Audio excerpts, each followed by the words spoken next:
पंजाब के अमृतसर में शिवसेना नेता सुधीर सूरी की गोली मारकर हत्या कर दी गई। सुधीर सूरी मंदिर के बाहर धरने पर बैठे हुए थे। बताया जा रहा है कि प्रदर्शन के दौरान भीड़ के बीच से उन्हें कई राउंड फायरिंग की गई। अमृतसर पुलिस कमिश्नर अरुण पाल सिंह ने कहा कि हमारे पास 4 बजे कंट्रोल रूम से कॉल आई थी कि सुधीर सूरी को गोली मारी गई है। उन्हें अस्पताल ले जाया गया, जहाँ उनकी मृत्यु हो गई। पुलिस ने कार्रवाई करते हुए आरोपी को गिरफ्तार कर लिया है। 3 ਤੋਂ 4 ਦੇ ਵਿੱਚ ਕੰਟਰੋਲ ਰੂਮ ਦੇ ਵਿੱਚ ਤੋਂ ਇਨਫੋਰਮੇਸ਼ਨ ਮਿਲੀ ਹੈ ਕਿ ਸ਼੍ਰੀ ਸੁਧੀਰ ਸੂਰੀ ਗੋਪਾਲ ਮੰਦਿਰ ਦੇ ਬਾਹਰ ਸੀਗੇ ਜਿਹੜੇ ਉਹਨਾਂ ਨੂੰ ਕਿਸੇ ਨੇ ਸ਼ੂਟ ਕਰਤਾ ਹੈ ਤੇ ਬੁਲੇਟ ਇੰਜਰੀਜ਼ ਕਰਕੇ ਉਹਨਾਂ ਨੂੰ ਸ਼ਿਫਟ ਕੀਤਾ ਗਿਆ ਸੀ ਸਕਾਟ ਹਸਪੀਟਲ, ਜਿੱਥੇ ਉਹਨਾਂ ਦੀ ਡੈਥ ਹੋ ਗਈ। ਪੁਲਿਸ ਨੇ ਫੌਰਨ ਕਾਰਵਾਈ ਕਰਕੇ ਅਕਿਊਜ਼ ਨੂੰ ਗ੍ਰਿਫਤਾਰ ਕਰ ਲਿਆ ਹੈ ਤੇ ਉਸ ਤੋਂ ਵੈਪਨ ਵੀ ਰਿਕਵਰ ਹੋ ਗਿਆ। ਬਾਕੀ ਇਨਵੈਸਟੀਗੇਸ਼ਨ ਹਲੇ ਜਾਰੀ ਹੈ ਤੇ ਲਾਅ ਐਂਡ ਆਰਡਰ ਨੂੰ ਕੰਟਰੋਲ ਕਰ ਰਹੀ ਹੈ ਪੁਲਿਸ ਤੇ ਸਾਰਿਆਂ ਨੂੰ ਅਪੀਲ ਹੈ ਕਿ ਵੀ ਪੂਰੀ ਸ਼ਾਂਤੀ ਬਣਾਏ ਰੱਖਣ। ਅਸੀਂ ਕਾਨੂੰਨ ਮੁਤਾਬਕ ਜੋ ਵੀ ਦੋਸ਼ੀ ਹੈਗੇ ਸਾਰੇ ਤੇ ਕਾਰਵਾਈ ਕਰਾਂਗੇ। ਜਿਹੜੇ ਕਿਉਂ ਪਕੜੇ ਉਹਦੀ ਡਿਟੇਲ ਕੀ ਹੈ? ਸੁਧੀਰ ਸੂਰੀ ਉੱਥੇ ਕੀ ਕਰਨ ਗਿਆ ਸੀ ਸਰ? ਸੁਧੀਰ ਸੂਰੀ ਜਿਹੜੇ ਮੰਦਿਰ ਤੇ ਕਿਸੇ ਚੀਜ਼ ਦੀ ਐਜੀਟੇਸ਼ਨ ਕਰ ਰਹੇ ਸੀ ਕਿ ਬਾਹਰ ਜਿਹੜਾ ਕੂੜਾ ਫੈਂਕਿਆ ਹੈ ਕਿਉਂ ਹੈਗਾ, ਤੇ ਉਸ ਦੌਰਾਨ ਇਹ ਸ਼ਖਸ ਜਿਹੜੇ ਆਏ ਹੈਗੇ ਹਨ ਤੇ ਉਹਨਾਂ ਨੇ ਉਹਨਾਂ ਨੂੰ ਸ਼ੂਟ ਕਰਿਆ ਹੈ।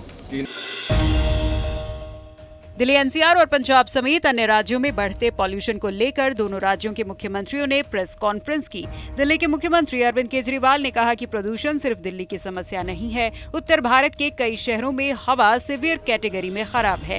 हरियाणा, पश्चिम उत्तर प्रदेश, राजस्थान, कानपुर, बिहार की हवा खराब है। ये समय एक दूसरे को गाली देने का या राजनीति करने का नहीं है। अरविंद केजरीवाल ने कहा कि किसान भी जिम्मेदार नहीं है, हमारी सरकार है और हम ही जिम्मेदारी लेते हैं। तो ये समस्या तो पूरे नॉर्दर्न इंडिया की समस्या है, जिसके लिए केंद्र सरकार को सामने आके प्रदूषणों के कारणों के ऊपर काम करना पड़ेगा और जहां प्रदूषण है वहां पे जो स्टेप्स दिल्ली सरकार उठा रही है, ये स्टेप्स पूरे देश में उठाने की जरूरत है। जरूर जॉइंट मीटिंग होनी चाहिए, एक्सपर्ट से गाइडेंस होनी चाहिए, हम लोगों को भी गाइडेंस मिले एक्सपर्ट से, उन सब चीज़ों की ज़रूरत है।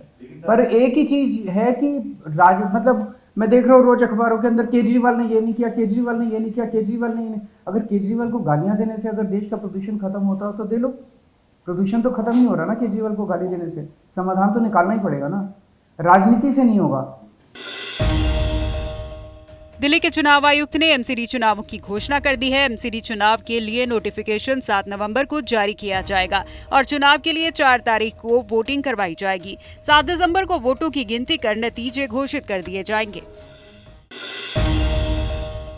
आम आदमी पार्टी के राष्ट्रीय संयोजक अरविंद केजरीवाल ने गुजरात में सीएम पद के उम्मीदवार का ऐलान किया। केजरीवाल ने ईसुदान गढ़वी को राज्य में पार्टी का सीएम उम्मीदवार घोषित किया है। पार्टी सूत्रों के अनुसार आम आदमी पार्टी से शीर्ष पद की दौड़ में गोपाल इटालिया, राष्ट्रीय महासचिव ईसुदान गढ़वी और महासचिव मनोज सोरठिया शामिल थे। हिमाचल दौरे पर प्रियंका गांधी ने कहा कि 5 सालों में कितने नौजवानों को रोजगार मिला है। छत्तीसगढ़ में 3 सालों में 5 लाख रोजगार दिए गए। राजस्थान सरकार ने 1,30,000 नौकरियां दिलवाई हैं।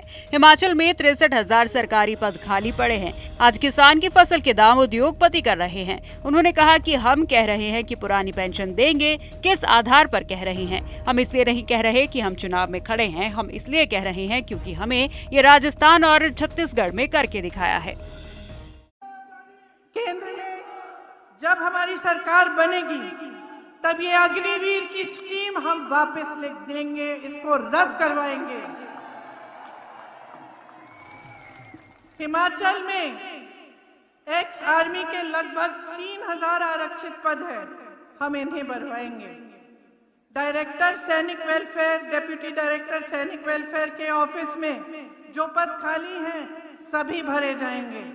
हिमाचल के हर जिले में एक्स सर्विसमैन हेल्थ सेंटर, जिसमें कैंटीन, उसके साथ ECHS हेल्थ सुविधाएं होंगी और सैनिक वेलफेयर का दफ्तर होगा। ये सब हो सकता है। जम्मू कश्मीर के उपराज्यपाल मनोज सिन्हा ने शोपियान में आतंकवादियों के हमले में मारे गए कश्मीरी पंडितों के परिजनों से मुलाकात की। शुक्रवार को पूरन कृष्ण भट्ट के परिवार के सदस्यों के साथ मुलाकात की। भट्ट की 15 अक्टूबर को शोपियान के चौधरी गुड़ इलाके में हत्या कर दी गई थी। सिन्हा ने ट्वीट किया, शहीद श्री पूरन कृष्ण भट्ट जी के परिवार के सदस्यों से जम्मू में उनके आवास पर मुलाकात की और संवेदनाएं व्यक्त की। भाजपा प्रवक्ता संबित पात्रा ने एक बार फिर से दिल्ली के सीएम अरविंद केजरीवाल पर निशाना साधा है। उन्होंने कहा कि सबसे बड़ा प्रदूषण होता है नीयत का। आम आदमी पार्टी और केजरीवाल की नीयत में खोट है। अभी कुछ दिन पहले दिल्ली में एक्साइज प्रदूषण हुआ था। इसके बाद सुकेश चंद्रशेखर नामक ठग से आम आदमी पार्टी ने ठगी मारी थी। इसी बीच आज श्रमिकों के ऊपर हुए सबसे बड़े करप्शन का खुलासा हुआ है। सबसे बड़ा पोल्यूशन होता है नीयत का पोल्यूशन। और जहां तक अरविंद केजरीवाल और आम आदमी पार्टी है, their intent and their integrity is polluted. उनकी जो नीयत है उसमें पोल्यूशन है, उसमें खोट है। और इसी कारण से आज दिल्ली भ्रष्टाचार के प्रदूषण से मारी हुई है। अभी हमने देखा कि चंद दिनों पहले एक्साइज पोल्यूशन, ये जो एक्साइज करप्शन हुआ था, उसके कारण से एक्सचेकर को दिल्ली में कितना बड़ा नुकसान हुआ था। एक्साइज के विषय में अभी जांच पड़ताल चल ही रही है कि सुकेश चंद्रशेखर वाले विषय पर भी पत्रकारों ने भी खुलासा किया और भारतीय जनता पार्टी ने भी खुलासा किया कि 50 करोड़ रुपए आम आदमी पार्टी ने महाठग से ठग लिया था।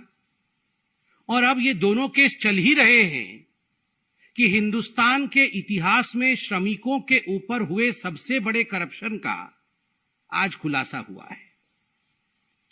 The case that we are going to talk about today is the biggest corruption that has ever taken place in the history of India as far as the construction workers in the labor ministry are concerned.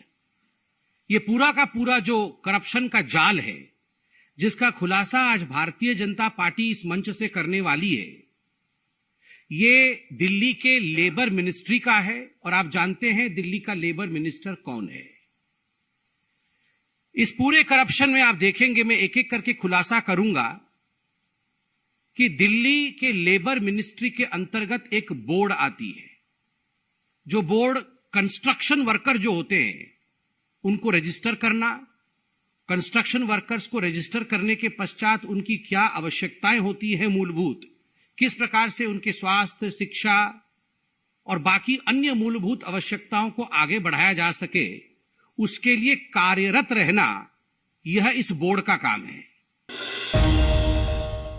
Himachal के हमीरपुर में केंद्रीय मंत्री अनुराग ठाकुर ने press conference की। इस दौरान भाजपा सरकार की उपलब्धियों को गिनाते हुए अनुराग ठाकुर ने कहा कि विकास की रफ्तार है तो भाजपा सरकार है। इसके साथ ही ठाकुर ने कांग्रेस पर तंज कसते हुए कहा कि कोविड के समय में कांग्रेस ने भ्रम पैदा करने की कोशिश की थी। इसके साथ राहुल गांधी की भारत जोड़ो यात्रा पर निशाना साधा। प्रियंका गांधी एक बार भी इस यात्रा में दिखाई नहीं दी। ऐसा क्या कारण हो गया कि भाई ने बहन को बुलाया ही नहीं, या फिर बहन को ही भाई का साथ देने में कोई दिलचस्पी नहीं है।